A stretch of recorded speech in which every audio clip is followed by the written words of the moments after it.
We just bought the 8th house built in Corona, built in 1905, over a century old. And better yet, it came with an original Sunkist lemon tree right in our backyard. Over a 100-year-old lemon tree. Gorgeous. And we're going to show you exactly how to properly take lemons off the lemon tree to not harm it. Check it out.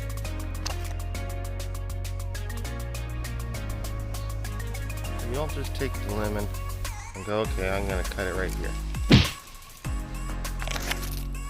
Now you just ruined that. Now a lemon will never grow in that place again. The correct way, come them off. You grab it right here, the top. Take this, and you just push your finger up against it.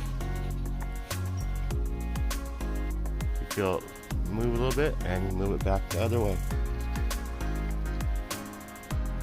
And you move it back the other way.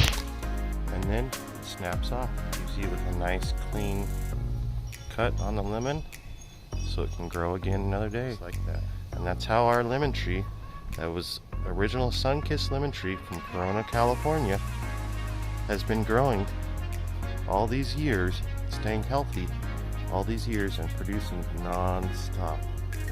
So now you learn how to properly remove a lemon from the lemon tree. Hopefully yours will grow centuries old like ours has. Thank you for watching. Be sure to subscribe for more tips. Do you have a centuries old lemon tree? A historic lemon tree? Tell us about it. How old is your lemon tree?